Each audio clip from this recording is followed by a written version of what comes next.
broadcasting from the great upper Midwest and beaming directly to you worldwide.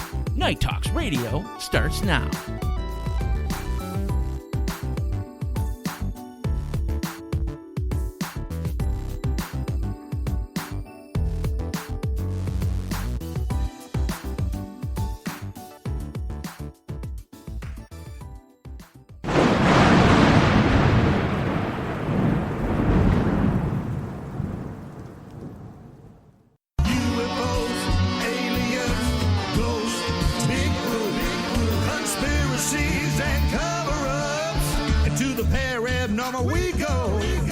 Scientists have identified possible locations, possible stars in which the aliens could be observing us. We were abducted from our tent. Into the Parabnormal with Jeremy Scott. Live nationwide Saturday nights at 7 Pacific, 10 Eastern on Facebook, YouTube, TalkStream Live, and ParanormalRadio.com. Got amazing stories? Out of this world experiences? Night Talks Radio wants to hear from you. Drop a line at nighttalksradio@gmail.com or on Twitter at TheRealDannyB2303. Your story could make a future broadcast happen right here on the Night Talks Radio Network.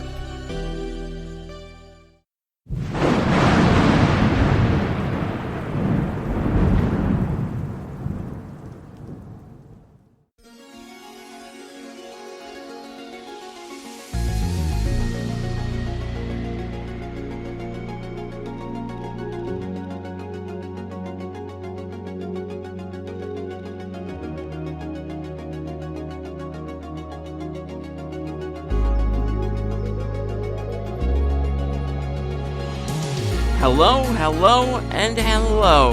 Welcome to yet another edition of Night Talks Radio, broadcasting to you from the great upper Midwest, buried underneath the snow and living the dream, folks. I'm Daniel Brewer. Alongside me, as always, is co-host Jennifer Gregerson. Tonight, we welcome a very special guest for you, Tony Sivalelli. He's an extremely talented remote viewer who was taught by Professor Courtney Brown, who received his degree from the Pac-12 University of Washington, home of the Huskies, and eventually moved on to teach at Emory University in the wonderful state of Georgia. Tony also has a book that's currently available at most major online retailers that explores UFOs, UAPs, and extraterrestrials. So, without further ado, we would like to give a warm welcome to Tony Sivalelli. Tony, Night Talks is excited to have you aboard, of course. Let's kick things off by asking, what intrigued you about this field of work? When did you know you were absolutely interested? Tony? Yeah, thank you, Daniel and Jennifer, for having me on Night Talks Radio this evening. A little bit about myself. Well, I'm 60 years of age right now, and roughly around the age of 7 it was when something odd actually happened in my life. Okay. It was a typical school night for a youngster, and I remember going to bed at the age of 7 it was, and I was lying in bed, and I remember closing my eyes, and then for about 3 to 5 seconds that went by, I opened them, and my mother comes walking into the room and says, "Let's get going, you're going to be late for school." And I just told her, I said, "I just closed my eyes." And she said, "Well, you're going to be late. Now let's go." And she cracked the curtains a bit. And I remember it was definitely not like I thought it was, 5 seconds ago. And I thought, this is really strange. Right. And I said, "Ma, I just closed my eyes." And she said, "You just had a good night's sleep." And I remember actually thinking to myself, I've had good night's sleeps before, but nothing ever like this. Yeah. So it was just a strange occurrence that's always been in the back of my mind. And nothing really came about it afterwards. I really haven't even had, Daniel, a desire to really try to find out what happened. All I know from that point on, and it stuck with me, is that it happened, and that somehow how we construe or understand time, it's not a total, how should we say, understanding of it. I just knew there was something different and something about time that we really don't know about. That always stuck in the back of my mind, and then my first, I always had a little bit of interest in some of the sci-fi shows when I was growing up, different things in terms of the typical Lost in Space and Voyage of Bottom Sea, things like those, the Time Tunnel, etc. But in the seventh grade, or I think it was seventh grade, I had an independent reading class, and I took out the book Chariots of the Gods by Eric von Daniken. Wonderful. And I remember I had to give a verbal report on that, and I had to have like a couple cue cards, several cue cards that I could use and talk about it. And then I started reading it, and I thought to myself, this is really interesting type of material. And it might have actually been a little bit later, actually, instead of seventh grade, maybe a couple grades after that. Okay. And I remember reading about it and thinking to myself, well, this is really, really important stuff. Why doesn't anybody ever talk about any of this stuff? So I made that my first question to my teacher when I had to have a chat about the book that I read, and he just didn't really give a good answer. And then I didn't even use my cue cards, I remember, and I just started talking about some of the different things von Daniken thought about, that these structures are megalithic structures are all around the world, and that there's some type of influence, there's star patterns to them, there's calculations to them, gods, beings from the stars, the different types of Anunnaki names, and those type of things that people have talked about. So I again kept that in the back of my mind, because I just thought that was a fascinating subject that really didn't get any type of talk about with anybody. I just really wasn't really much aware of it. Yeah. Then somebody gave me a book later on in early adult life. It was called Embraced by the Light, and it was by Betty Eady, a lady who had a near-death experience. And I remember reading that, and she gave information about one particular situation that occurred in this quote-unquote near-death experience, how she was taken with a spirit guide to other worlds, and that they were more advanced than we were, and some of them were star travelers. And that hit home for me, because then I started thinking, wow, this takes me right back to Chariots of the Gods, visitors to other worlds, the idea that there are potentially many other worlds. And so again, that was with me. And then you zoom forward, and then I remember watching the TV episode, I think it was on Fox Television, the Alien Autopsy, and they were talking to some of the different people that were there, supposedly at Roswell, New Mexico, for the alleged UFO crash that was there. And I didn't know really at the time if I thought that actual autopsy was real or not, but I have a pretty good judge of character. And I remember watching and listening to the people that were interviewed, the different people, Jesse Marcel Jr., Frankie Rowe, some of the people that were involved, and some of the people that were involved in the filming of it. And I thought, wow, these guys sound really genuine. And then I really had, a strong interest in the whole subject of UFOs, potentially ETs visiting Earth, and I started a big frenzy reading and looking at documentaries and going through all kinds of books, whether it's Timothy Good, Whitley Strieber, Linda Moulton Howe. I mean, you name it. I started reading them. And then I got so interested in it, I started taking trips to different conferences, everything from the International UFO Conference, like maybe 9 or 10 years in a row, that was held in Las Vegas for a week long at a time, and some of the Bay Area UFO conferences. I got involved with MUFON, made some trips to Groom Lake, or what is called, Dreamland, or Area 51. Had a sighting out there. Went to Roswell, New Mexico. I myself interviewed some of the people that were the witnesses. Pretty much put a cap on it, that's saying, well, this has definitely been going on, because there's just so much if the person really looks into it and researching it. And then I got into the whole idea of USOs, which is unidentified submerged objects, and I started thinking from that perspective, Daniel, that the Earth is 70% water, and if anybody really wants to stay hidden, that's a great place for it. Yeah, I mean, especially an advanced civilization. And then I met people that said, and we'll get into just a little touch of this, it's negative beings and demons and all that. And that didn't make any sense to me, because there was no science behind it. It just seemed mythological. And I'm not saying those things don't exist and angelic beings don't exist, but as far as these nuts and bolts, UFOs and crafts and things like that, why would, spirit beings or negative beings or demon beings need bases in the water to start doing the things that they needed to do, and have these sightings of Navy people that I interviewed and talked to? And all this started accumulating, and I was taking notes at all the conferences, notes of all the different people I met, notes of the alleged contactees and people that had seen UFOs, and I put a book together, and I titled it Ambassadors to the Stars, and I It took me 3 years to write it, and it came out in 2011. It was revised in 2015.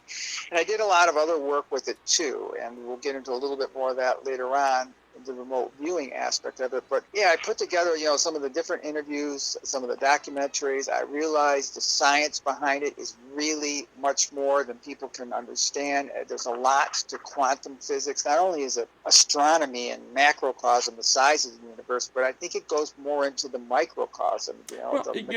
It's a lot to take in. It truly is. It's a lot to take in. And I was absorbing it like a sponge. I mean, it was stuff that I really had a passion for. And I remember J. Allen Hynek came out with a saying. He says, when we do get to the bottom of these UFOs, it's going to be one hell of a quantum leap for mankind. Without question. He emphasized the word quantum, and I knew that was, more than just, a pun or whatever you want to call it. That had something to do with it. And then I started looking into everything from Nassim Haramein and Michio Kaku, and doing my own research into quantum physics and learning, about molecules, the atoms, the protons, neutrons, quarks, gluons, string theory, M-field theory, theory of everything, E8, the theory of E8, how there's black holes above us, but what's above has to be below, because, some of the ideas with some of this is, and some of these scientists and theoretical physicists, that these black holes are not only above, but they're tiny ones below, that photons could lead into. So when you have these alleged stargates and these transferring of dimensions, they just can't appear and disappear out of nowhere. There has to be an entrance and an exit point. And I think what goes on is perhaps there's a higher dimension to each subsequent dimension that goes on.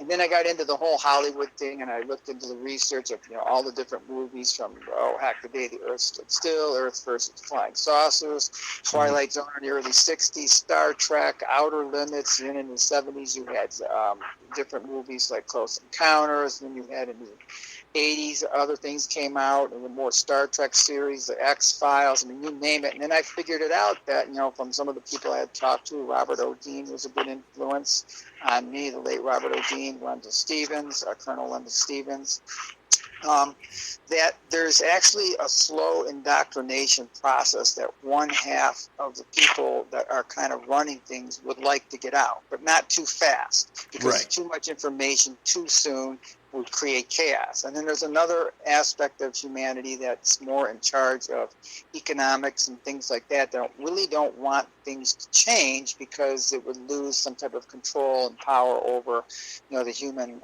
way of existence right now. So I could see that tug of war going back and forth. And some people just want things to come out, overnight. And I'm not one of those people that want things to come out overnight, because I think we would have a rough time, much easier now than it would have been 25 years ago. And I think that's part of the indoctrination process that all of this media and all the ancient aliens and all the paranormal things that are coming out on TV, the shows that you guys do and other people. I mean, it is. Well, it's finally becoming more popular is another key thing as well.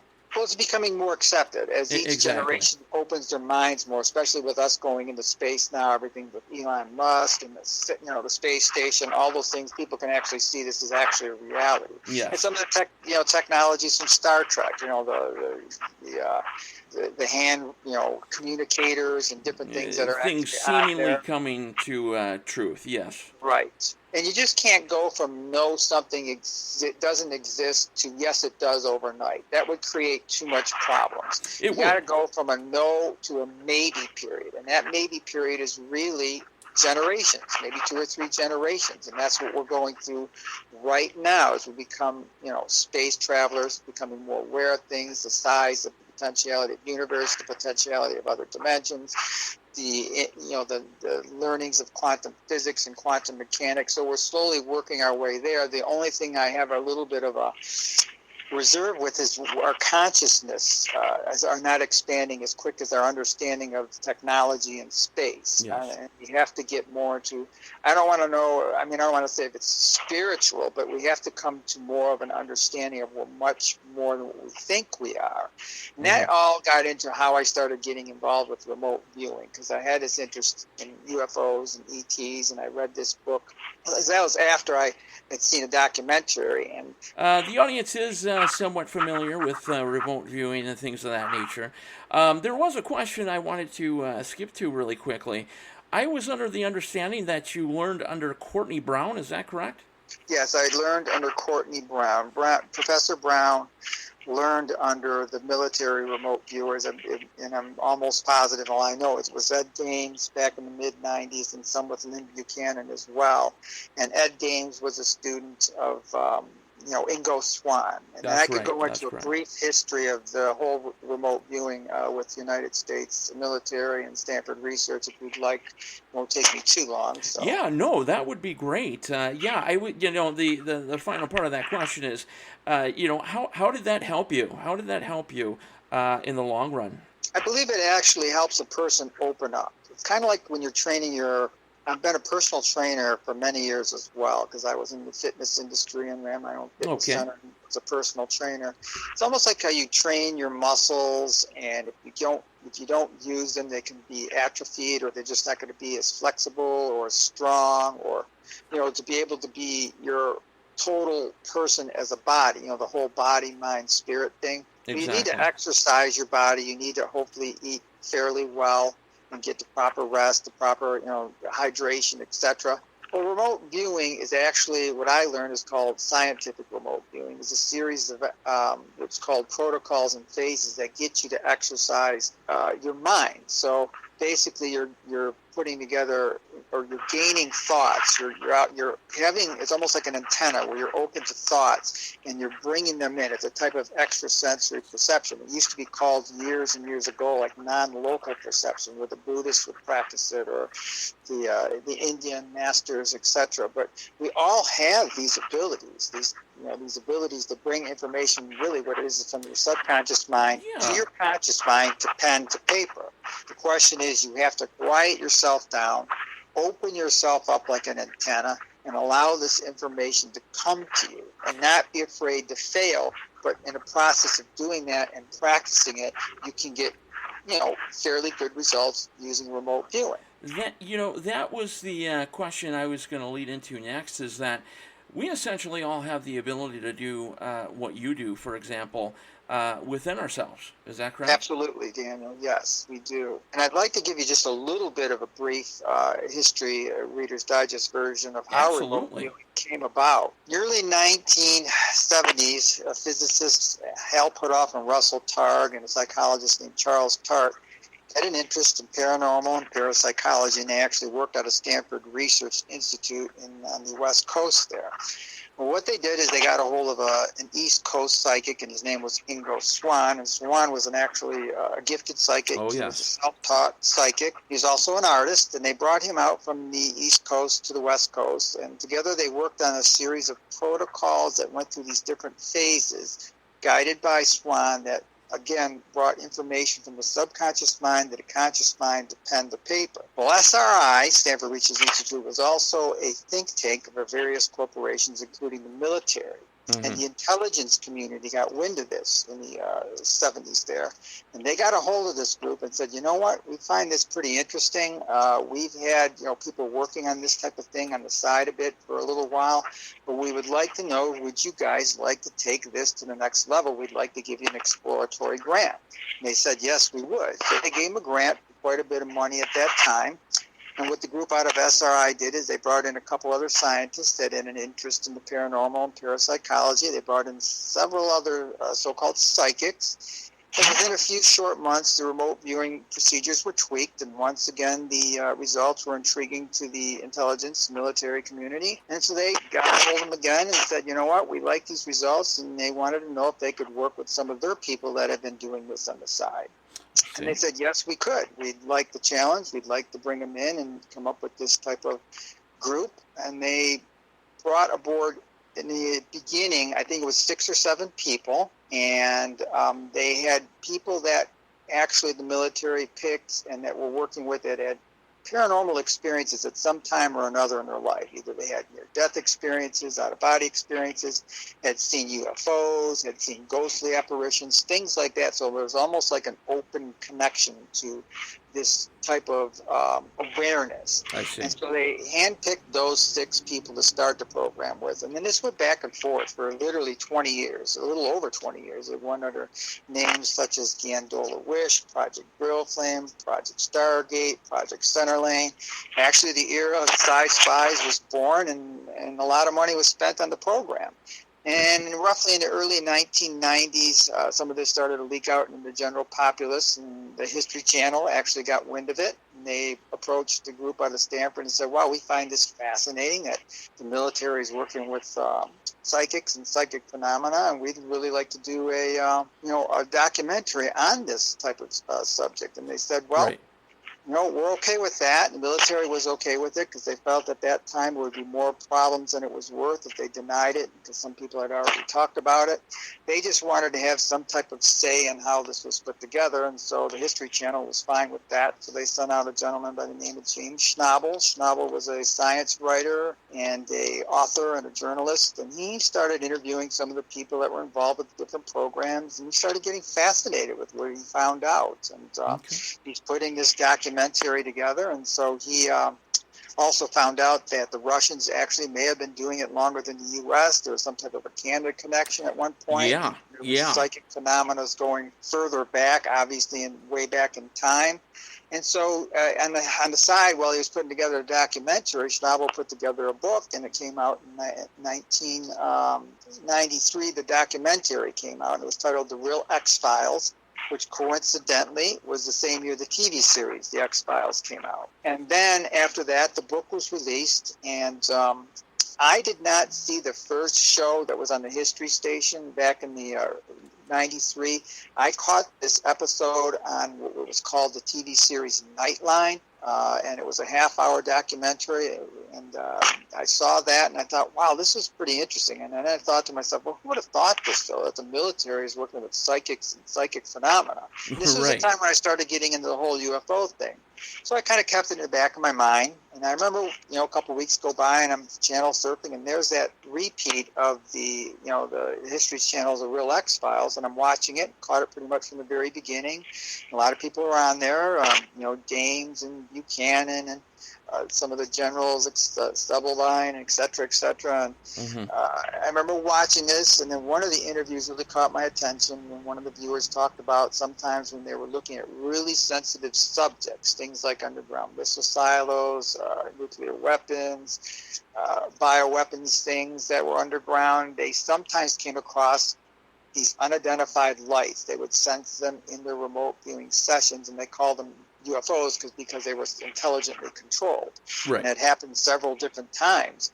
And I thought, well, wow, that would be a really good way to investigate the whole UFO phenomenon. I'm going to get that book. So I made it a point, started out to beat the streets. It was before internet time. This was back in maybe 96. To find this book, it was titled by Schnabel, Remote Viewers, A History of America's Psychic Spies. Well, I didn't find that book, but to my surprise, I came across another book about remote viewing, and it was by a professor out of Emory University named Courtney Brown. Okay. He teamed up with one of the ex-military remote viewers, and they used the tool of remote viewing to look at the idea of UFOs and potentially extraterrestrials visiting Earth. And I remember holding that book in my hand in the bookstore thinking, wow, this is exactly what I wanted to see out of this book. I wasn't even aware that this type of book was out about remote viewing and the whole UFO potential ET subject. So I read that book. The beginning of it was about the training for the whole remote viewers and out-of-body experiences and the Monroe Institute and all of that. And then the bulk of the book was discussions between Professor Brown and the military remote viewer. And they came to the conclusion that there was not one but several races that were coming here, and they had been doing so for a long time, and their agendas varied. And at the end of the book, it had a address, and then it had a phone number that I think it was a number or a office that I could reach, and I called them, and I remember talking to the secretary, who also was a remote viewer herself, and asked her a couple questions, because I had a couple questions about the book, and she answered them, and then she said, well, you sound like a person who has a real actual interest in learning remote viewing. I said, well, maybe. And she said, well, we're going to start having classes for civilians. Would you be interested? And I said, I remember putting on the brakes, thinking to myself, I don't think I'm ready for something like that. that. Right, I said, well, right. okay. If you change your mind, just give us a call. The only thing we would suggest is that maybe you take a course in meditation before you come out here. And that was something I was actually thinking about anyway. So I remember hanging up the phone thinking, I'm not ready for this. It's kind of like a person knows a stroke or two of swimming and then jumping into the deep end of the water. Right. So I didn't, give that too much thought. But then I woke up, it was a couple days later, I said, I'm going to learn transcendental meditation because I want to learn this meditation thing. And if I ever do anything else, it'll be good to have that in my back pocket as well. So I took a course in transcendental meditation, which is an Eastern philosophical approach of relaxing the mind. And I took it out of satellite school, and it was in Rochester, Michigan. I think they were located, their main office in the United States was in Wisconsin. I think at the time we're in the Midwest. Again, an Eastern philosophy discipline. So I took that course for it was 6 weeks. It was about an hour or 2 hours a week, and I was rereading the book at the same time, Cosmic Voyage, and I got a little bit more out of it the second time than I did the first time because I read it slower. And at the end of that 6 weeks, I remember thinking, you know what, I'm going to take this course and learn, scientific remote viewing. How Courtney Brown explained it out of the Farsight Institute from the book Cosmic Voyage. So I call up, I make it all work, on paper and finances, and I, fly out there to Georgia, and it was a week-long course, and it was a very strenuous week mentally because I thought I was in good shape physically, but I wasn't in the shape mentally. The hardest thing I can imagine. I can honestly imagine. The hardest thing I picked up that whole week was a pen, the heaviest thing, and I was exhausted at the end of that week. Wow. It was a lot of work. It was a lot of mental discipline, and I was very happy that I did the transcendental meditation, which was one of the prerequisites of learning, remote viewing from some of the previous viewers that had taken courses in the past. And then at the end of that week, we all knew remote viewing worked. There was 15 other people and myself, and most of us had breakthrough sessions. And again, this was before there was, internet that was very big. And so Professor Brown and his instructor said, just to keep this up, you have to practice amongst yourselves. You guys can fax things back and forth. You can even now that you've learned how to do it, you can do some of this over the phone, but you're going to have to still do the sketching and all of that. We're going to have to see the work, and you can mail it in if you want, so we can have it as well and go over it as, things like that. And he also said, if you want to take this further, we can give you another suggestion to maybe learn the idea of the out-of-body experience with the Monroe Institute. And the Monroe Institute was a study of the out-of-body experience by Robert Monroe. He put it together again in the early 70s, and I found out the Monroe Institute, learning the out-of-body experience, the idea of it was a prerequisite for the military remote viewers. So I went out there and I took a course in the study of the out-of-body experience, and both remote viewing and the study of the out-of-body experience involved getting information with your five senses and bringing it back and recording it. We'll get into this a little later, the difference between those two types of things. Okay, great. At the end of that week, I bought a bunch of tapes and still was practicing my remote viewing. And then a year later, I went back to the Monroe Institute and I took another week-long course, a more advanced course in the study of the out-of-body experience, with emphasis on remote viewing as well, because that was some of it there, because they had two guest instructors there who were former military remote viewers, Mr. Joe McMonagle and Mr. Skip Atwater. So I got a lot of hindsight and learning from those two gentlemen as well. Then I went back to the Farsight Institute in 2002 and took another more advanced course in scientific remote viewing, learned how to teach it as well. And literally between, I would say, 1997 and 2003, I remote viewed hundreds of targets. And I also monitored other remote viewers, so it was hundreds of targets. Wow. Now, if you were to ask me and say, Tony, are you an expert at this? I would say, Daniel, Jennifer, I am not. But with said, I've had a lot of very successful sessions, but I've had a lot of misses as well. But I've put my time into it, and also learning how to go over all these different protocols and phases and guide people. And I think my personal training history also helped myself to become an instructor with it as well. So yeah, that's one of the things I wanna let the listener know is that there are quite a few people out there that think that you can just simply sit down in a quiet room and remote view say Mars, for example.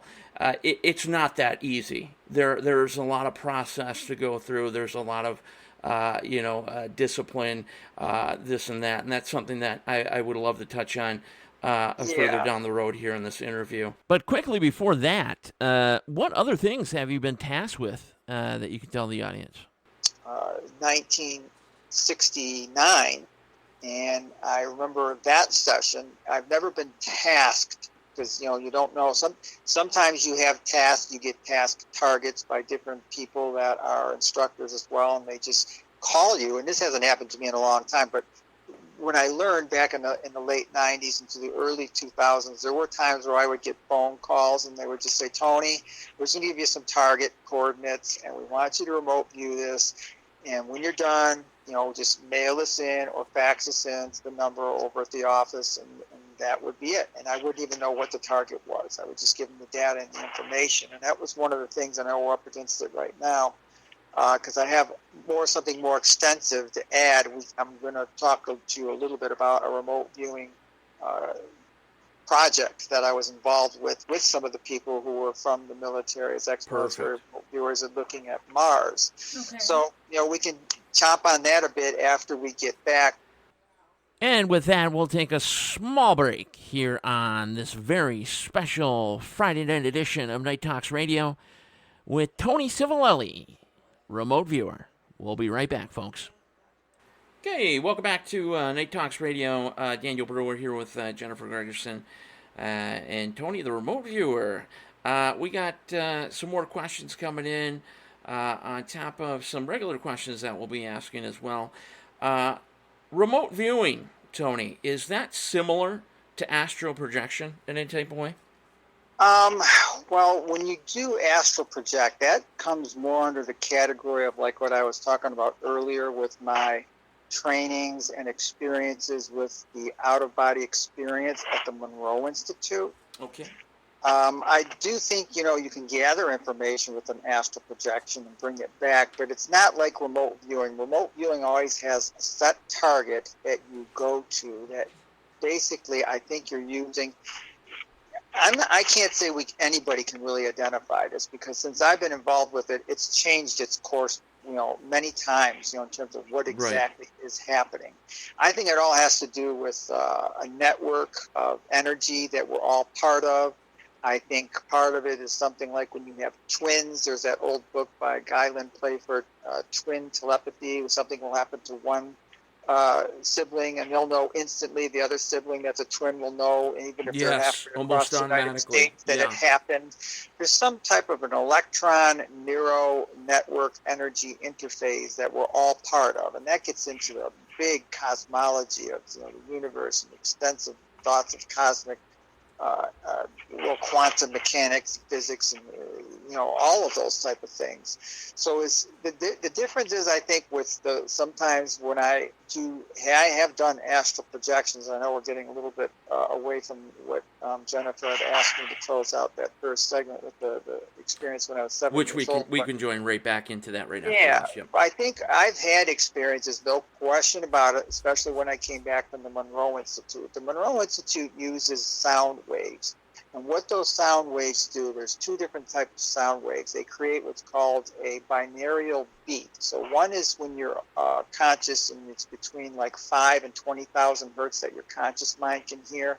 And the other one is more of a subconscious aspect that's below 1,500 hertz. And what they do is you put on these earphones, and you play these beats simultaneously, and as you go into this meditative like state, you're relaxing and everything, what happens is it creates a cerebral wavelength inside your brain that creates some type of a neurological effect that allows information to be transferred from your theta brainwave state to your beta brainwave state. Now, real quickly, you have different cycles of sleep when you go to sleep at night, and when you're in the delta, you're below 4 hertz, I believe it is, and it is, and that's when you're sleeping, and between 4 and 7 hertz is the theta brainwave state, and that is also called the hypnagogic state. It's just before you awake, and it's just before you fall asleep, and it's at that time that you are more privy to your surroundings. That might be actually what you would call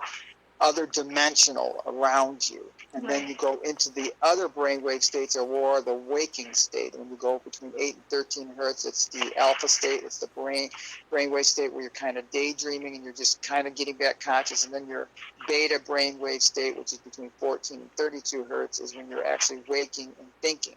But what that binaural beat does, and it has to be certain frequencies in that beat, and that type of stuff is all patented. It creates that cerebral wavelength that creates a neurological effect that allows some transference of theta brainwave states to the beta brainwave states that you can bring back information and you can remember your dreams better, potential out-of-body or astral projections, and you record these type of things. Because it's all, when you have these things that you do, whether you want to call it out-of-body experience, astral travel, whatever you want to call it, subspace, etc., there's brain waves that are actually, your brain goes through different phases and different wavelengths. It's all energy. Everything is all the neural network around us is energy.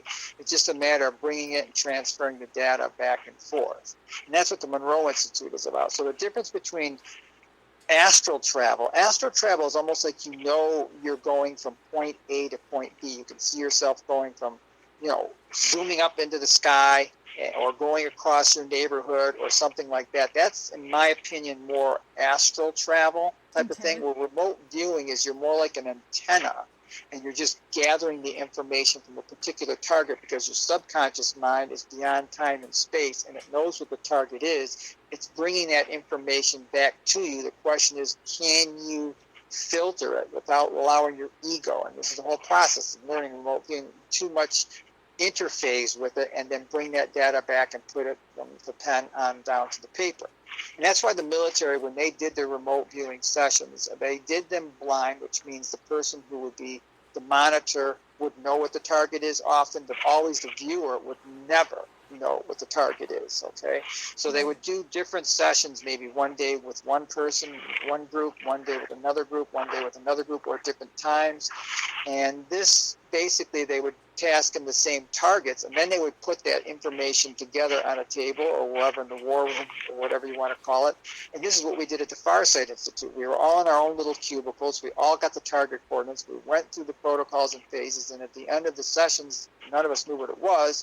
We brought our sessions to a big round table and spread it all out one by one. We went through our sessions, and the instructors would look at it. And you would be surprised. You have 6 or 7 people. You'd have this exact information that would be the same that you would never think of. That's, 3 or 4 people would come up with the same things. Right. And that is the best way to do remote viewing. It's kind of like putting a puzzle together with all these sessions. Right. One person, if they're good, it can be reliable. It might not be reliable. But when you start getting 3 or 4 people with the same bits and pieces of information, then there's something more concrete to it. And that's, how I felt, wow, that's, makes sense why and how the military would do remote viewing like that. So astral travel is more outward projection. You're going from point A to point B. You feel it. Well, remote viewing is more, you're sensing the data and information to the subconscious mind, which already knows what the target is, and you bring it back to like an antenna, like your television does, with a receiver type of thing, however you want to describe it. And then you just record it. The trick is to not let your conscious mind, the ego, get in the way, but there's a way to, how should we say, subdue that. We call it deductions when you do your remote viewing sessions. Gotcha. Okay. But physically, no. That's astral travel is more like when you and I have had it when I've had like these out of body experiences, and I talk a little bit about it like in my book and stuff. And this was after the Monroe Institute. I will be lying down in bed, and then all of a sudden, and I think most of us have this, we just don't remember it. I think there's a how should I say, a safety mechanism involved with this. And I know this is part of what I had gone through as well. Okay. You could lie down in bed, and all of a sudden you start feeling, this is how I feel it. It's like a tilt-a-whirl, like that little thing you go on the playground when kids go to, and it goes around and around and around, and people are standing on it and holding on to the side.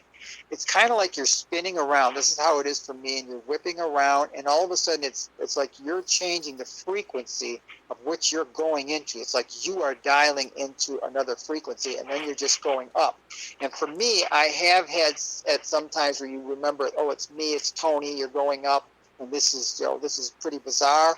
And other times it's like, wow, this is moving so fast. You got to just shut it down. You got to take that connection out. That's from the conscious mind of the subconscious mind to the conscious mind, because I think there's sometimes, and it happens to me, there's fear of this happening. Other times there's not as much fear. I guess there's, in my opinion, there's different planes of existence. When you start going into those really high realms, your access to those higher realms, your physical body can't deal with it.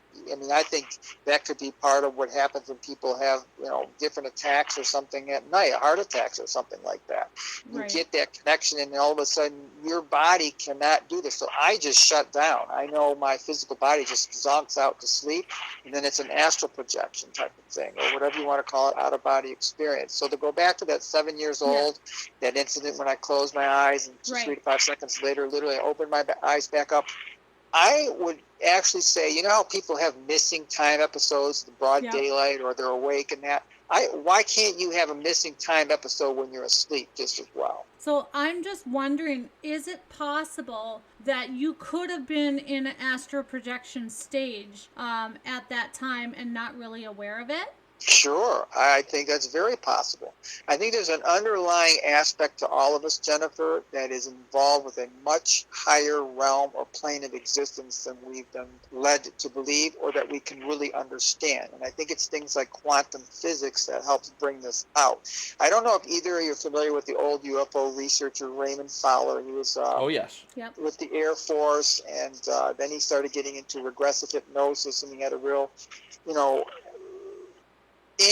passion with the whole UFO thing. And I can read this real quick to you. It's a quote from The Watchers too. Okay. He came to the conclusion, he said, whatever the reason, which may be beyond our comprehension, which is called alien interaction, seems to be part of a constant interplay between life here and life in the hereafter. For if we take and integrate the total characteristics of the UFO and near-death experience phenomena at full face value, the bottom line implication is death may be the ultimate UFO experience. And then he also said the UFO near-death experience connection seems to be telling us that whoever controls the UFO phenomena is intimately connected with the afterlife of human beings. This is a deeply profound revelation with ever-escalating implications for humankind.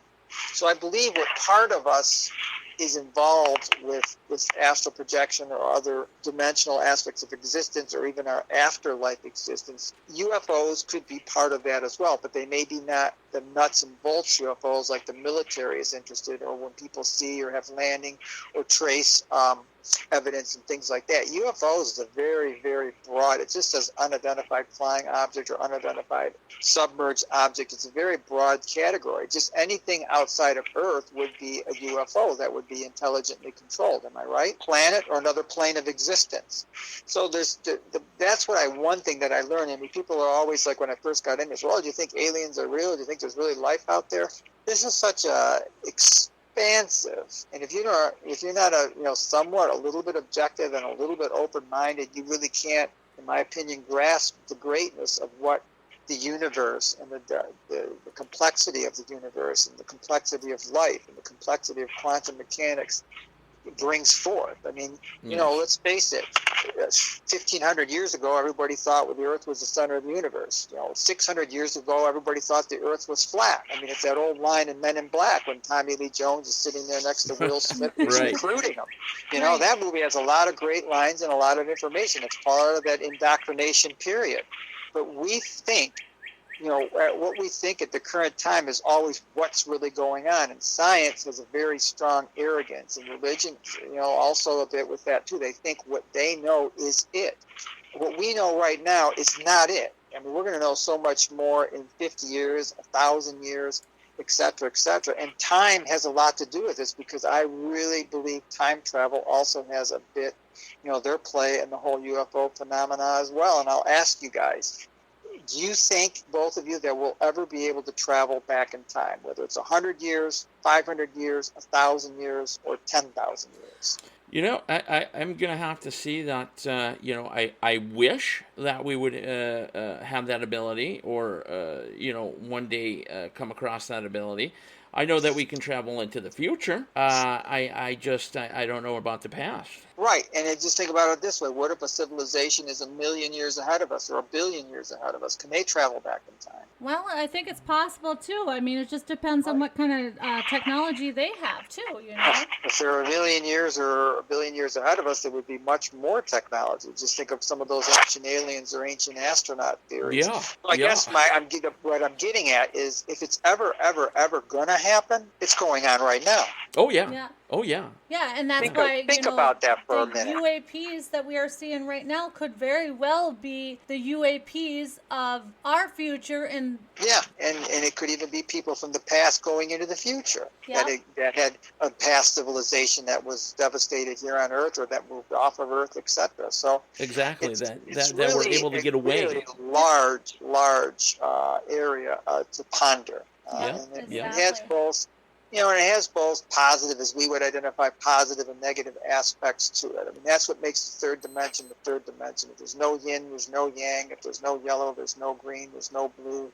There has to be this rainbow effect, in my opinion, because where it all led me to really, Daniel and Jennifer, is to become pretty philosophical about it and very objective about it. Mm-hmm. right. So the massive universe, I think there's one source of creation that's beyond time and space, and we can meagerly try to comprehend, but that we're all connected to it and part of it as it recreates and creates through us and many other things and aspects of energies in existence just to experience. Yeah, Exactly. I fully agree. Exactly, and we could go on and on about this, but Daniel does have You another guys are worried question. about an hour and a half. There is no time. I knew I was going to end up saying this. Never enough time. But, speaking of things that are intriguing and interesting, as we were just speaking about, through your practices, what are the most intriguing, interesting, and or alarming things that you have seen or witnessed through your remote viewing and things of that nature? Through remote viewing, I just think when you get it, when you start clicking on targets, it's really, it's a good feeling, but, now I just take my ego out of it. If I do practice remote viewing here and there, if I have a good session, great. I just file it away. If I have a bad session, so what? I've had good sessions.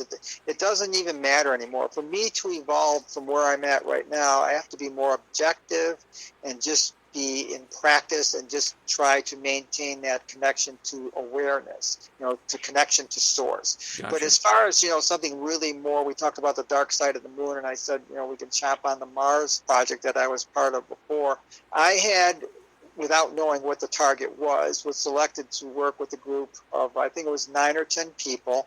And what the target was, really, it was called evidence of artificiality on Mars. I didn't know what the target was. All I got was just sets of coordinates, which is 2 sets of 4 digits. Here we and go. then I go through the remote viewing process on my own, and then I faxed in these results. Well, lo and behold, 6 months later, 5 months later, after the project was put forth, by Professor Brown out of the Farsight Institute, I learned that there were several past military remote viewers and several renowned remote viewers that I was working with. Everybody at that time, back in 2010 and 11, I think it was 2010, because we didn't do the targets all at once. We did it over a course of a short period of time, and there were several targets to it. That it was looking at a couple of different pictures that were taken by observatory craft, satellites that were looking at Mars, and they had these particular items that were names that were attached to it. And basically, when I was remote viewing this target, I knew I was in kind of an isolated area and there was water around me.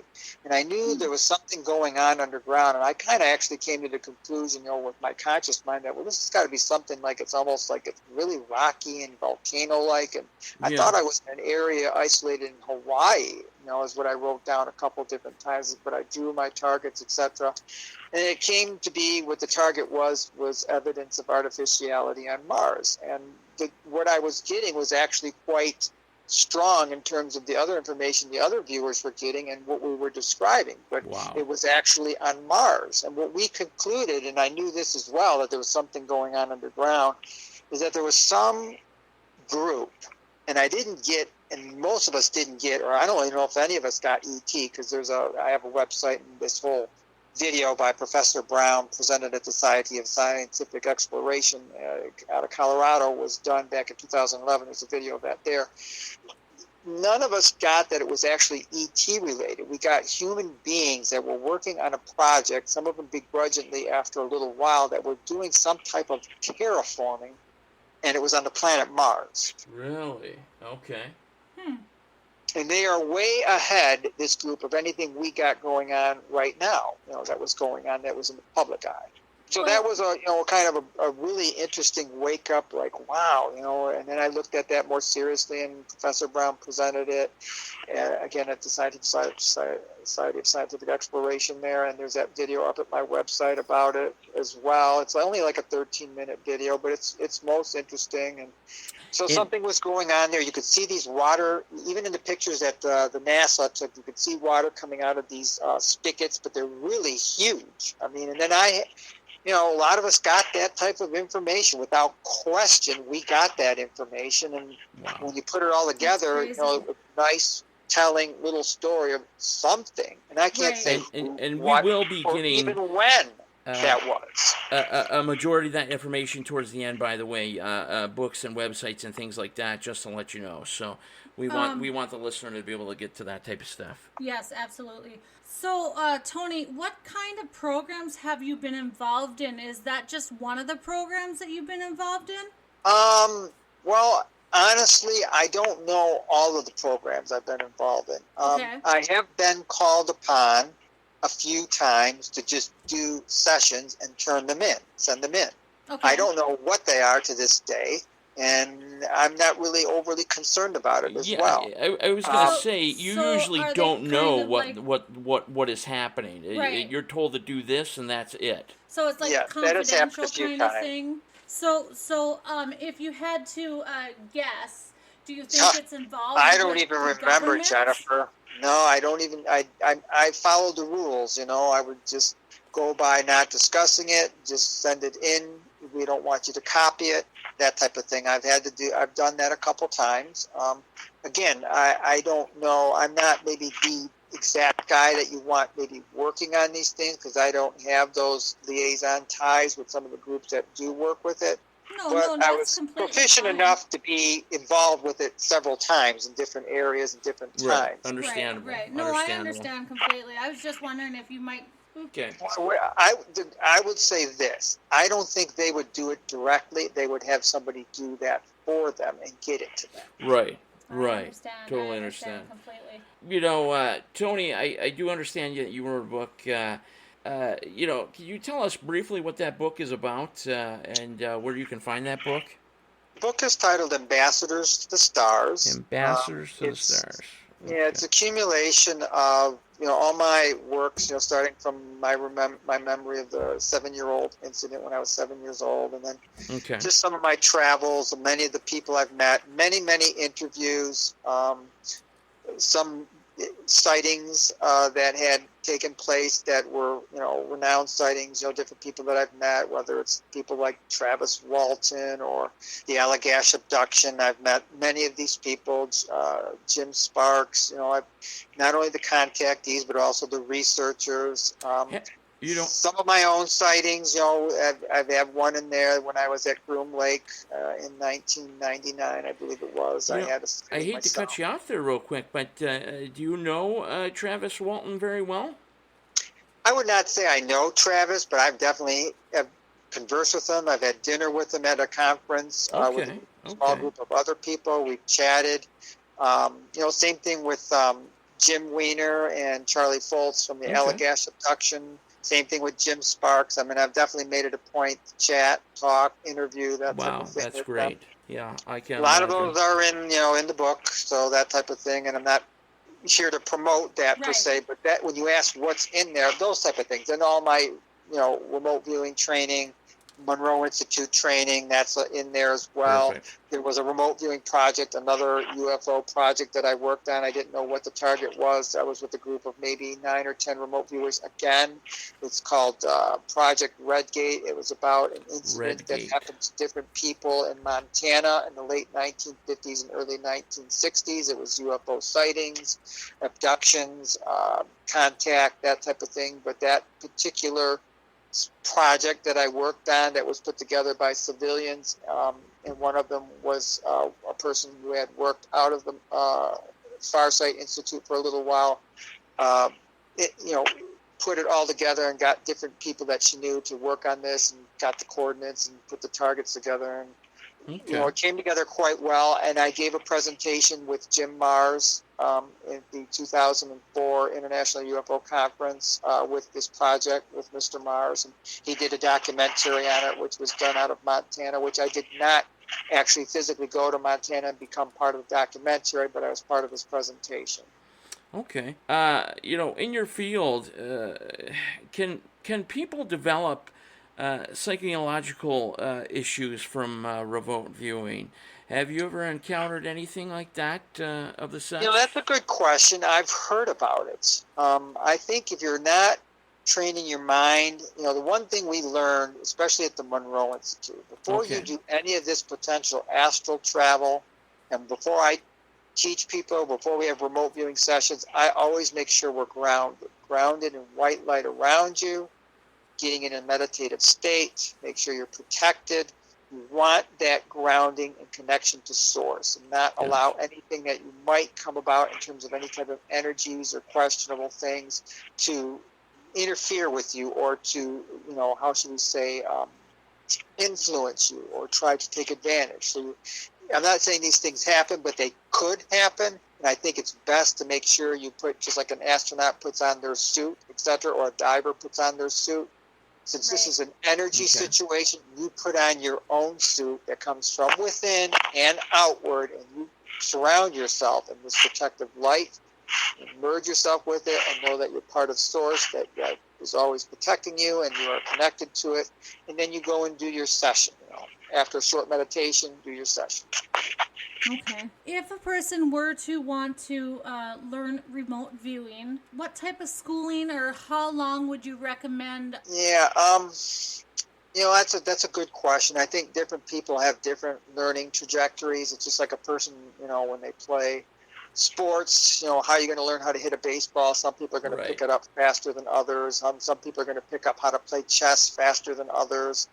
Everybody is different. I mean, when I was first there with 15 other people, there was one or two people that really had a difficulty with it through midway, or I'd say a third of the way through it. And, Professor Brown was kind enough to bring in a meditation instructor and had this person working X amount of hours a day with a person who taught transcendental meditation. And I did see the transference with that person right before me because he got himself relaxed. Some people just have different personalities and they're too hyper. And some people use their imagination way too much. And some people got to label everything and their ego is way too strong. And some people they're just relaxed and it's more conducive. They know they've had some out-of-body experiences before, or they know they have a connection or that type of thing, so it might come a little easier. But as Lynn Buchanan has said, a natural psychic might not make a good remote viewer because a remote viewer has to be trained and go through protocols and phases, and that might upset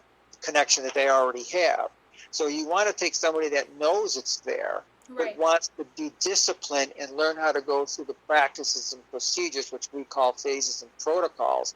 And for me, it took a good week, working on it 5-6 hours a day with breaks to get that base and understanding of what the phases and protocols are. You've got to learn the phases and protocols because what they do, Jennifer and Daniel, is they keep the conscious mind occupied while the information can come through into the subconscious mind and then onto pen and paper. So you have to give the conscious mind the physical exercises to go through and remember while the data comes in and flows through the subconscious mind. And there's a discipline, and it takes time to do that.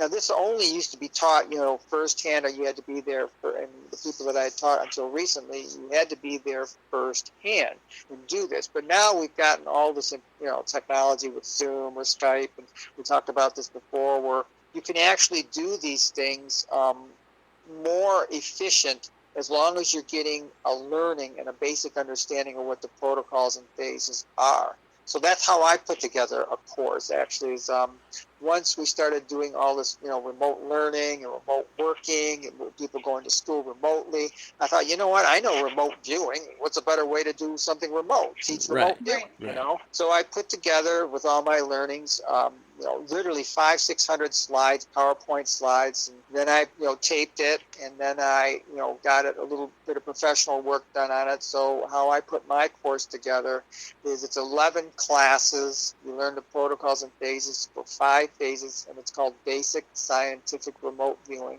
And by the time you're done with that, you're going to learn you will know how to do basic scientific remote viewing. But it's like anything else. You have to practice to get more proficient at it. Right. And then they learn the classes through me on the video. But once they're done with the classes, I make sure they touch base with me one time live. We do a Zoom back and forth that comes with the program. And then if they want to practice with me afterwards or just continue on their own, they can do so. And I also teach people through the course how to do it on their own. And I have a bunch of targets that they can download afterwards. I call them the mystery targets, the X-Files mystery targets. And it doesn't mean they're all paranormal, because they're not.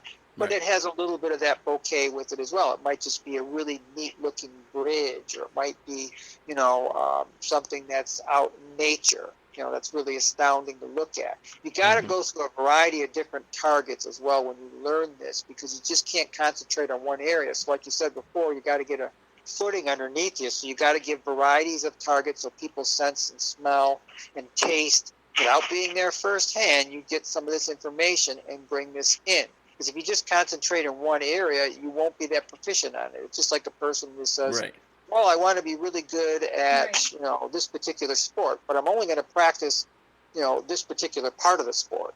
You won't be good playing on the field. You won't be good in the defensive part, the offensive part, the passing part, the stop and go part. So you got to go through, unfortunately, all these phases and protocols that I teach, which I have been taught. And there's different styles of it. This is called basic scientific remote viewing, because what I learned was scientific remote viewing. And as it gets complex, then it circles back. It cycles back. And at the end of the course, I teach everybody how to simplify all of it. But you gotta kind of go through a lot of it. Then you simplify it, and then you go on even better with your sessions. So I don't know if that makes any sense. You kind of got to go through the rigmarole first of learning and the discipline and the hard part of it. And then once you get that down pat, then you're able to implement measures that where you keep that going, but you don't have to be as stringent. So have you, taken anything bad back with you? Like any bad energy or anything like that? Say after a session and things like that. I will say this. With my practices and learnings from both remote viewing, scientific remote viewing, and the study of the out-of-body experience at the Monroe Institute, and the training with the Maharishi Vedic schools of transcendental meditation, I do notice times there are what you would call negative or darker energies. Okay. But it doesn't happen all often. But that's when that discipline of grounding and knowing that light that's within you, you have to have that as well. It's kind of like when you go exploring in a dark cave, or if you go exploring out in the wide open seas, or wherever else you may explore. There's always something that could come about. But how well disciplined and how well are you trained to be able to negate it or deflect it, type of thing. And I think that's important, and that's why when I teach my classes, even if it's on video, they go through it with me, the grounding, the white light, the meditation, and the SRV, which is scientific remote viewing affirmation as well. So, yes, I don't take any chances with that. Yes, I have had what I would call negative, but I've also had more often positive, just beings that are just, well, hey, what's happening? Move on, type of thing. Not no big deal. It's kind of like part of us, when we sleep, that more higher realm of existence that we all have, we want to call it a soul, astral body, subconscious, whatever you want to call it. It just doesn't lie inside your body while you're sleeping all the time. I'm a firm believer that it has its own, things that are beyond time and space that it may be involved with or not involved with, and different, evenings that it may go on, and then it comes back into the body, and then you are back, Right. doing what you need to do throughout the day. And I think that's part of the reason why we do sleep. I think there's kind of a trade-off there, that the essence of doing what we are has to keep doing what it needs to do, so we'll just call it sleep, and these human bodies need to shut down. I think it's part of the design, if that makes any sense. Yeah. Oh, yeah. Yep. Oh, I yeah. understand on that one. Yeah. Yeah, touching back on Mars real quick here. Yes. With some of the groups that you've worked with, could you explain to us in more detail what you have encountered on Mars?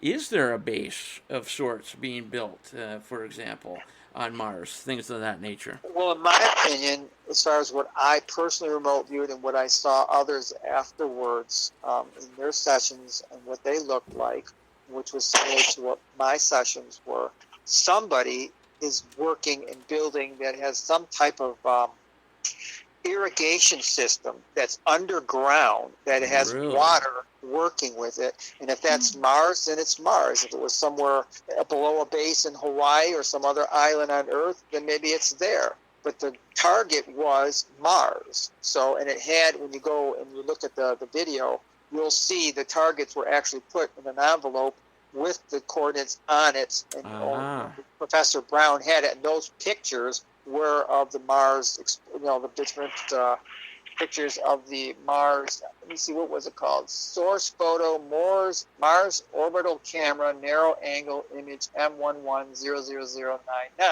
Jet propulsion, Martin Space Science Systems. And it shows, the different targets. Targets 1A, target 1B, target 1C. That's what we were viewing. So somebody somewhere has something going on, and water and structure and irrigation is definitely, or was definitely, or will be definitely part of it.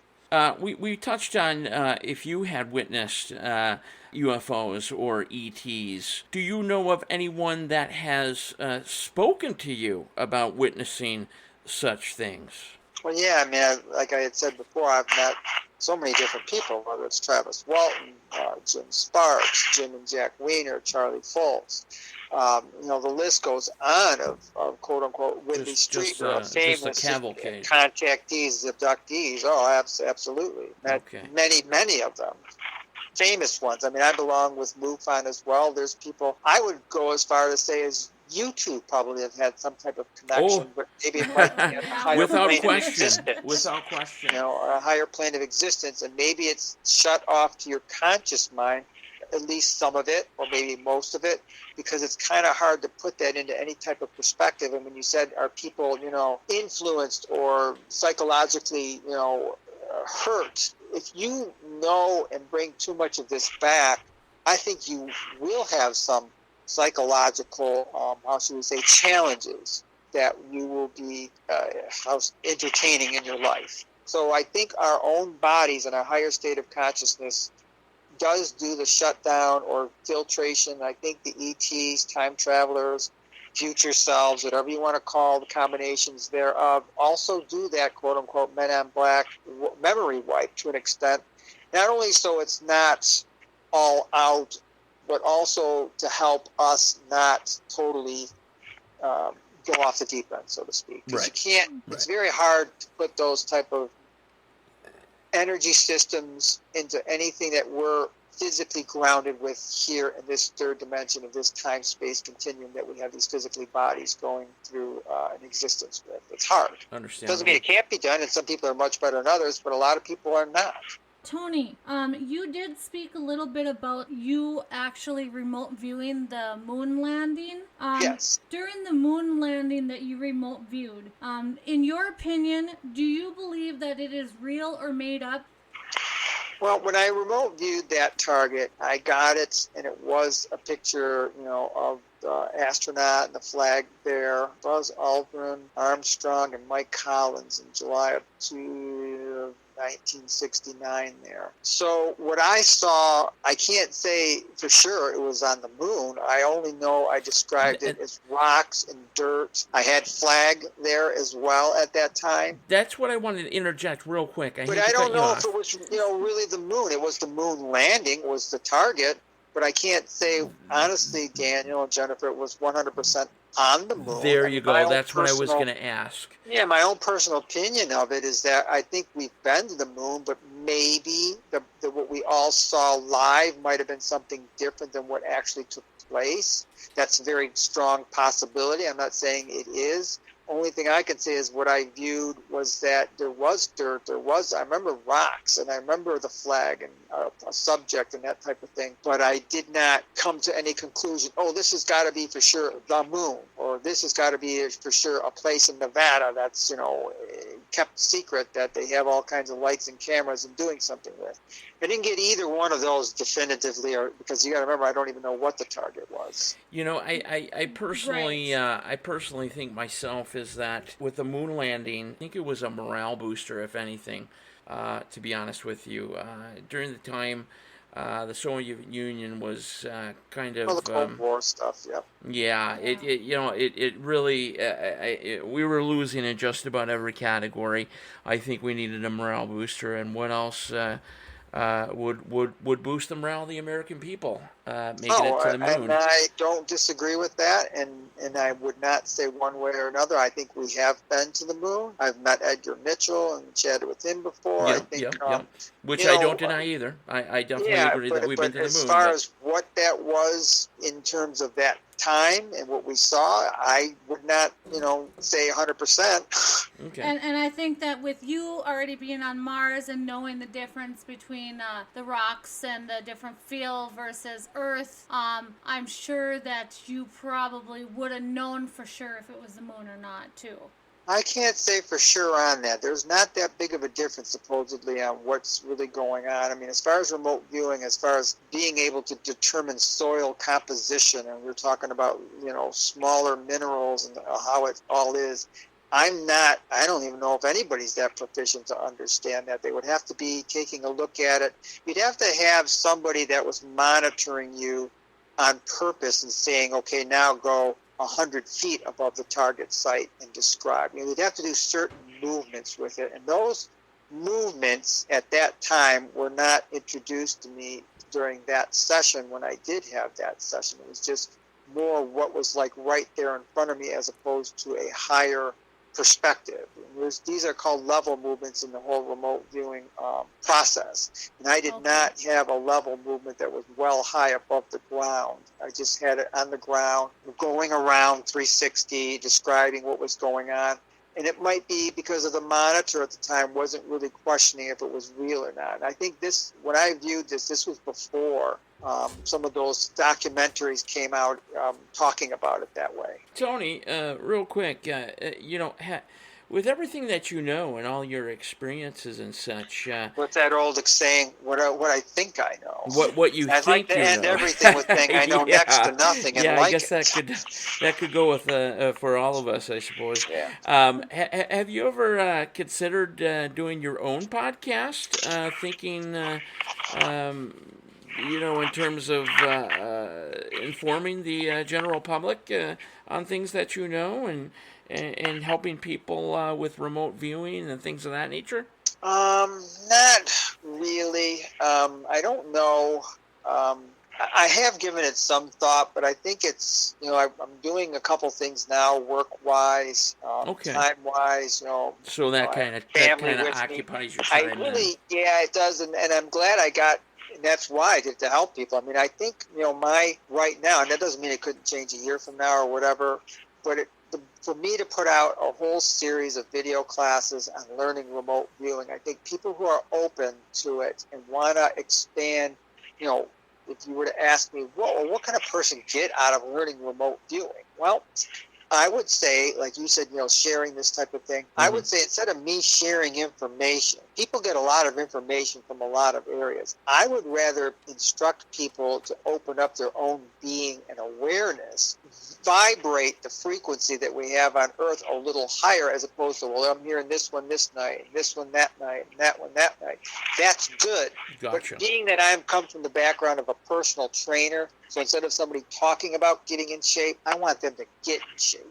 There you go. I completely understand that. Open up, and what you get out of this type of training Well, people ask, well, what am I going to get out of this? Well, one, you'll learn how to do remote viewing. It'll be a discipline. You'll practice meditation. You'll learn how to do these things if you want to look at targets or have targets looked at, or front load targets. You'll learn how to do that. But my big thing with remote viewing, this basic scientific remote viewing, Daniel and Jennifer, is to get people to learn it, because what it does is it may, without question, increase one's cognitive ability. It'll increase one's intuition. It'll help you notice your gut feelings more. It's very good for focus. It's very good for memory. And you start noticing more synchronicities in your life. All of these things are there. This type of training will allow a person to become more aware of it. And that's what I like sharing right now, is to get people to actually not talk about it, feel it, be it, sense it. Hopefully that makes some sense to you. It does. Yes, it absolutely does. Yes. So Tony, having visited Area 51, yes, have you experienced anything unusual there? Like a lot of people talk about how that's I where they certainly have. house aliens and Here we stuff. go. I think we've opened the can of worms. Let's hear it. It was one of my remote viewing colleagues, a friend of mine, and met up another friend out there. And we went out to what's called the Black Box, which was painted white, I think, at the time. And Okay. had that old nickname, it's as far as you could go. And I remember when we were driving out there, I saw this interesting beam of light going from the ground up, and I took a picture of it, and I do present it in some of my PowerPoint presentations, but it doesn't do it just. And again, this was a camera, and it was a 1999 camera too, mind you. But I took a picture of it. It's this orange-yellow light that's from the ground, and it's going up into the sky, and it's twilight time. And it's really an interesting beam. But when we got there, we went to the black mailbox, which was a white mailbox, and kind of hung around there. And then all of a sudden, we started hearing these roaring noises. And what's called war games was being practiced right above us. And there was smoke coming down and jets flying over. There had to be several jets, and they were loud. Wow. And then my attention was driven to another area, because there's mountain ranges out there as well. Yes. And there was a light flickering. And I looked at that and I said, wow, now that's pretty interesting. What's that light doing out there in the middle of nowhere, and all these war games are going on overhead, and obviously everybody's paying attention to that. Right. Then that light went out, and then it instantly appeared, I would say a mile away, from Wow. east to west type of thing. And then it disappeared and it went up, and then it disappeared and it went down. And I pointed it out, to the buddies that we were all there and looking at this, and it's like, holy crap. I remember my eyes were watering, and I described it in the book. And this technology was obviously a UFO type of technology, and my gut feeling at that time was, Right. How I've learned, etc., was somebody's back engineered some type of technology, and they're practicing with it. All the while, the war games are taking the attention of most of the people. So it's kind of planned simultaneously. Even though the war games started and went on longer, this particular, whatever it was, session of technological exploration or, practicing, experimenting with it, whatever, went on. And it was pretty brief, but I definitely saw that type of thing go on, and that was at Groom Lake, which is also called Dreamland, the Funny Farm, S4, etc., etc. I got another question coming in here for you. With the things that you're doing with remote viewing and such, and the experience that you have, do you know anything about planes of existence, other dimensions? Do you know anything about that? Are there other planes of existence that you know of? Well, I would definitely say yes. All I can say to that is just I've had my own astral projections or out-of-body experiences that a form of my own energy that I call myself was, involved with these other planes. I think they're higher planes, meaning vibratory frequencies. I always, look at it from the radio dial perspective. I mean, you've got a radio that's kind of like the body, and it sits there. But as you turn the frequency, as you turn the dial, You know this better than I do. Oh, yeah. We're on radio. Your You radio. get a different frequency, okay, and then you Absolutely. can turn it some more and you get another frequency. Well, everything that we are, whether it's our bodies or the chair we're sitting on or the roof that's over our head or the water that's out in the oceans, all of it is subatomic particles. Molecules are subatomic particles, like I said before, it's electrons, protons, neutrons, quarks, gluons, plasmas, et cetera, into what I think is other dimensional, higher frequency, smaller points. So like Nassim Haramein says, or Lee Irwin, or other theoretical physicists and things like that, they may be windows, these smaller particles into other quantum fields of planes of existence. I think we're surrounded by it, like the radio can tune in and have a certain frequency. Well, I think what we live in, what we call the third dimension, is a certain frequency from point A to point B, as how we like to measure things. That's the third dimension. Something that's a little bit faster, that might be higher in frequency, is the fifth dimension behind that, and the eighth dimension. I believe there's points of exit and entries everywhere, like we talked about when we first came on. And just like there is above black holes, well, there's small black holes below. And once you learn quantum mechanics and how to access that, in this type of thing goes on at the Large Hadron Collider, which is in Geneva, Switzerland. It's 17 miles in circumference, and it's shaped like the Infinity insignia. It's 575 feet underground. It weighs in excess of 38,000 tons. I believe China is also building one of those, if I'm not correct. I'm sure there's several of these things out there that we're not even aware of. Yep. That are you never just have one. It's kind of like that movie Contact. Where, one of our favorite movies, by the way. Yeah, exactly. And they tell Jodie Foster, well, there's never one when you can have two. Somebody has exactly. Eisenhower used to describe before, whatever you want to call the industrial military complexes or the corporations that fund different things. They have fundings and locations that they could have, and they could potentially put these things together that nobody even knows about, thought of. I mean, anybody with technologies can really make a difference in terms of how people look and view things. And that's that whole idea of what was coming from the stars and the heavens, is it the heavens or is it outer space? Which one of the two is it? Is it tomato or tomato? We have to put everything in a guise of words that we can understand. Like at the end of that movie, Lucy, with Scarlett Johansson, the last 15 minutes, and how she describes, we have basically curtailed everything to our understandings of time and space. That's right. We have no idea. Once we get beyond that, 1 + 1 may not equal 2. Exactly. We have to measure everything so we can quantify our own existence. And we do that with the measurement of time. Multiple other factors that we just can't comprehend. It's funny to me, being on the subject, is that Hollywood, for instance, how they depict aliens. I don't think it even comes close to what aliens would look like, for example.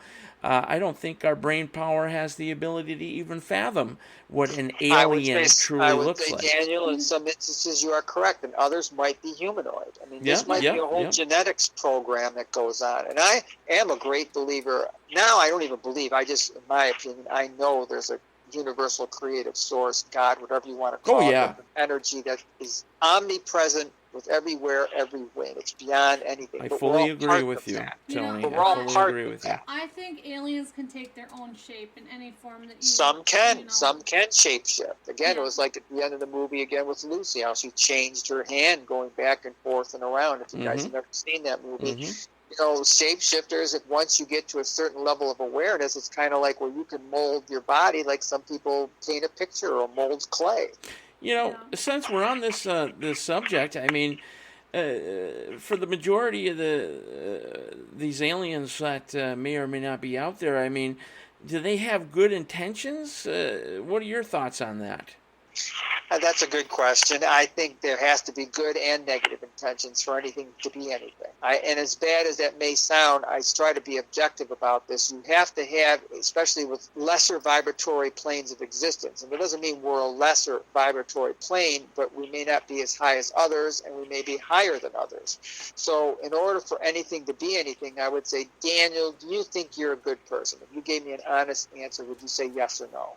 If I was a good person? Yes. Well, I would like to think so. I would say yes. The only way you can do that is you have to have something to measure it by or to compare it by. Right. The only way you can have any experience of anything is you have to have this rainbow, yin-yang, third-dimensional type of existence, so you can be a father, or so you can be an actor, or so you can be a host, so you can be a husband. You have to understand there's different parts of source, in my opinion, just playing itself out. And people say, "Oh no, it's either you're good and you go to heaven, or you're bad and you go to hell." Yeah, there's so many in-betweens, to be honest with you.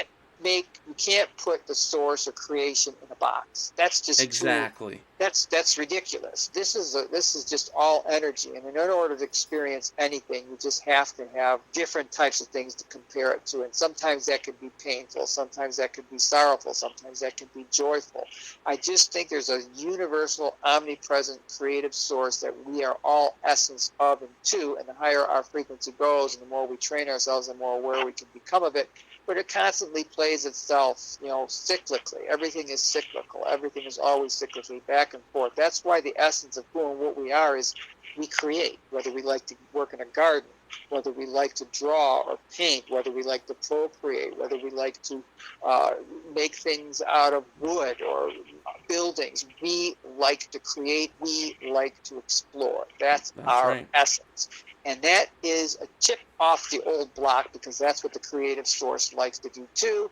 And as these beings are more and more aware of this source, maybe they take on genetics projects and create civilizations or offsprings or hybrids, where we might be doing somewhere at some place in this earth right now, or have done in the past, or will do in the future. The more we get closer to the source, the more we want to create and recreate different things. And there's going to be some broken eggs and to make the omelet along the way. Yes, there might be some accidents, some abominations, etc., things like that. But in order to cure any plague, you have to create and recreate, and you have to experiment. And that's just the way it goes. I mean, it is. It's creating and recreating. And if you take this realm too seriously, even though if there is pain and sorrow, and along with joy and laughter, that's not the essence of who and what we are and what we're connected to. And that's where I get philosophical, obviously. Yeah. To finish that off, I just hope that Stephen Hawking is not correct with his. That we would be victims of aliens. Yeah, I hope we're not the Independence Day, so to speak. I think there's a bigger picture still. I think there's others who help us out that are even a higher plane. Yeah, that's what I would like to believe. They would step in if it got too out of hand by somebody who's too physical, but yet they might be technologically more advanced than we are. Right. But on the other hand, it doesn't mean in one play out it might not happen where a civilization gets conquered. I mean, look what we do to ourselves every time we move, across the continent or whatever. Yeah, just destructive we have by that nature. tendency. If they're like us, that might not be a good thing. Yeah, gosh, I hope not. Yeah. I think there's good out there. I think the essence of the source, the creative source, the light, the objective light, whatever you want to call it, is more for creating and recreating. But unfortunately, you have to have some clay and surface to mold and put together. And so when you do that, sometimes you lose something, sometimes you gain something. I mean, let's face it, Earth is one speck of sand on an endless beach. And like Carl Sagan said at some point in his career, he said, at some point, we have to be a space-faring civilization, or we will become extinct, because we will get hit by some type of rogue meteor, asteroid, some type of flare, a solar flare from the sun. It might have a hiccup. It might have a volcanic eruption like we have here. It's well overdue. We have to be able to be mobile to continue our own genetics and our own genetics work. That's correct. Or somebody else has to have the seedlings, like a Noah's Ark, and just bring it somewhere else at another, or here again at another time. Exactly. have you ever been asked to help find missing people? I mean, maybe this might be out of your area, but I'm just going to throw this out there. That's a good question. I think one time I was at a project, when you said, do you ever remember anything? Maybe one time that might have been something I got kind of like an inkling to that. But I've never been said, Tony, we need you to look at this target. It's about a person, and that's all we're going to tell you. Here's your coordinates, and so-and-so is going to monitor you through this, and we want to see what you got in an hour. I have never done that. I know some people that have done it. I know some people that have helped fairly well. Pat Price was very good at that. He was one of the original remote viewers that worked with Russell Targ and helped put up out of Stanford Research. He's legendary. He was a police captain or commissioner on the West Coast, and he was pretty good with that type of thing. He helped the whole Patty Hearst thing information come about, and that video is also at my website as well, with Russell Targ speaking, who I met a couple times and conversed with. But personally, I've never been on a missing persons remote viewing excursion, but I do know some people who have, and I could maybe get somebody who needs to get in contact with that type of group. I can get them in touch with someone that could help. Okay. There is one question I did want to ask you, and that is remote viewing possible over a cellular device? Only if you've learned it well. Only if you learn it well. In my well. opinion. But I think anybody can sit down and just quiet their mind and bring information in. But as far as like a remote viewing session, I think you need to learn the protocols and phases. And then I've definitely done remote viewing sessions over the phone, but it wasn't until I was trained fairly well, along with my monitor who was trained well, or if I was a monitor, the viewer was trained well. What you do is you mirror what they do. So if they say, I'm going up and I see a cloud and there's, something going across the cloud, you draw that with them. And that's essentially it. I mean, you follow their guide. Right. Is what it is. Okay. So but in the Tony, day of Zoom and Skype, it's really not as much necessary. Let's put it that way. Well, when I learned it initially back in the 90s, none of this existed. In that. So Tony, out of some of the things that we have brought up to you, do you think that you might possibly rethink and maybe start remote viewing some of these things, like the dark side of the moon, or... Honestly, Jennifer, I think this stuff works best when people, just like they had it out of the military, when they remote view blind to the target. There's like different types of data. One is when you have, you're front loaded and you're going through the sessions, but those are never as successful as when people are blind to the target and they just go through it. Then the monitor might know the session and they go through it, or you have a third party picking out, and that's how we did, for the remote viewing sessions for Montana, the Redgate project. Were the one main tasker had several different targets with coordinates. None of us, the viewers, the 9 of us, knew what they were. And all she gave was to the monitors, as we switched back and forth, these different target numbers that in the envelopes had the targets described well and or images or whatever that was in with the target coordinates on top of the envelope. The way to really do this best is like what the military originally did. Nobody knows what the target is. Maybe the monitor might be a bit front-loaded. You get the information. You need to have 2 or 3 or 4 people viewing the same target. And then you could really have, in my opinion, more concrete data that might correlate with each other more effectively, or that you'll notice that it correlates with each other. Now, that's not to say I can't teach you and then you task yourself, but you'd have to put that target in with a group of 25 other targets. And then you got to be disciplined enough to not keep thinking, well, am I at the dark side of the moon, or is this, the Eiffel Tower of Paris? Or am I at the dark side of the moon, or is this a place in Africa where we have a herd of, elephants going back? Right. You can't keep thinking, well, I want to go to the dark side of the moon. Then you're just going to make it up consciously. You got to be blind to the target, and you're never, ever trying to name or guess what a target is. That's always deductive. You're just sent out to describe what you sense and bring that information via the protocols and phases back onto the paper. Okay. So that's the best way to do this. I thought you could just say, if I want to go to Mars, that you could like. Sure, you could do that. You could do that, but that's too front loading, and that's, in my opinion, you're already telling a person, and they're going to start, their conscious mind already knows, and that's going to get in the way. You're trying to alleviate anything from the conscious mind, and you're trying to bring the information from your subconscious mind, which already knows what the target is, and then it has to be filtered through the conscious mind onto pen and paper. And then when the conscious mind wants to label, that's your ego trying to be in charge. You go off to the side, you deduct it with the letter D hyphen, you write down what you're labeling, you drop your pen, you lose your connection, you take several seconds, a couple breaths, you pick the pen back up, you go back to the protocols and phases, and record the sensory data, whether it's your taste, sight, touch, sound, or smell. Now, now I know I'm going to say the word, and it's considered... Thou shalt be healed.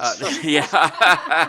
Hey, I'm a big, all part of that connection to this, to the source Christ consciousness. It's a dirty word, politics. Oh, boy. We did have a question that came in. Have you had the opportunity or even the desire to see possibly into the future and have a possible outcome of the 2024 election or even the November 2022 House and Senate race?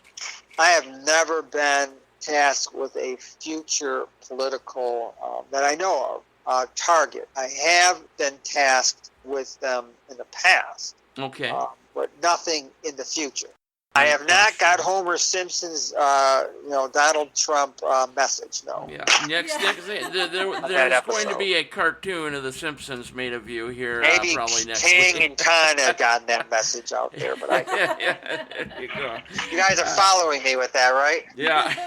Okay, good. Oh yeah. Hey Tony, we had mentioned earlier on. I can't believe that we're already close to the 2-hour mark. Where can people go, website-wise, things of that nature, to learn more about you, the things that you do, being very specific? Well, thank you for asking me. No problem. Daniel, it's www.learnremoteviewing.net. Okay, learnremoteviewing.net. Okay, We're going to definitely put that up for you and make sure people have access and the ability to go there. Yeah, and people can contact me through that website. And if somebody has, a real inclination or have had in the past to learn remote viewing, I think I've made it easy that they can make it done on their time because they're going to view the classes, although they will spend some time with me personally after on a Zoom call as well. And then I can converse and help them with questions that they have, and then they can work with me afterwards. I think I made it affordable for it. I know what I paid for it. It was a lot, for all the different types of trainings I went through at the Farsight and the Monroe Institute. This is not even close to a fraction of it, but it still has to be done because there's a lot of work put into it. Right, absolutely. And then as far as books, where can people go to find those books again? The book is at the website, too, on the link. It's on my links page. It'll take you right to the publisher who has the book. It's titled Ambassadors to the Stars, and so if they would like to order that. Most of all what we talked about today is in that book. Again, it was revised in 2015. Okay. So, I haven't changed that much. So I'm a little bit more, and I still get philosophical in the book, but I'm more philosophical and objective now than I was a few years ago when the revised edition came out. But that's just me. I think that's my opening to greater awareness as well. Right, absolutely. But it's great. It'll be great for anybody who wants to learn about the whole UFO ET idea from a variety of different angles. There's some science in there. There's some out-of-body experiences. There's some remote viewing. There's a lot of media, some of the explanations of some of the films or short stories of the films that were out or some of the TV series. There's definitely a lot of my interviews with people, all the different abductees and contactees, military people, scientists that I talked to and mentioned about earlier. There's a lot. It comes from a variety of different angles in which I think the sum, the parts are greater than, it makes that whole thing, work well together so a person can look at this and learn from a variety of different angles of it. Oh yeah, and then to finish up real quick there, Tony, what is Tony's personal goals for the future? What do you aim to succeed at? Any future endeavors that you would like to do? You know, my own personal goal is just to become more aware of what I'm connected to. And it doesn't mean I want to force it upon anybody or anything. Just objectively be more aware of what's a greater picture and just peace of mind that hopefully continues to come with it.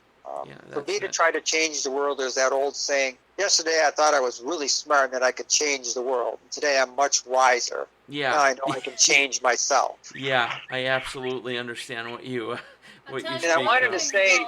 Yeah, if I had $1 every time. And there was this old saying by Jacques Vallée, and I'm sure you're both familiar with Jacques Vallée. Yes, absolutely. And I like, that's part of what the remote viewing training, if people are interested in that type of thing. And he was involved with some of the Stanford Research Institute beginnings with remote viewing as well, along with his computer programming, etc. And as well as him being an astrophysicist and the person who was playing the movie after Close Encounters of the Third Kind. But he described consciousness. I got this in front of me. He goes, I propose to describe consciousness as the process by which informational associations are retrieved and traversed.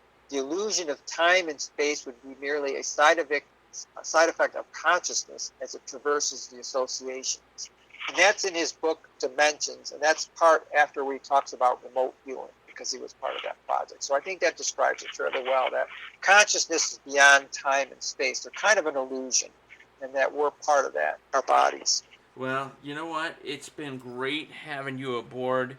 I would like to extend the olive branch into the future and hope to have you on again and discuss some more. And with that, we would like to say good night to you all out there. This has been Night Talks Radio Special Edition, Friday evening edition, that is, with special guest Tony Sivalelli, remote viewer, very talented remote viewer. As a matter of fact, you can attempt to learn his ways by going to learnremoteviewing.net. Also, check out his book, which is available at most popular online stores. And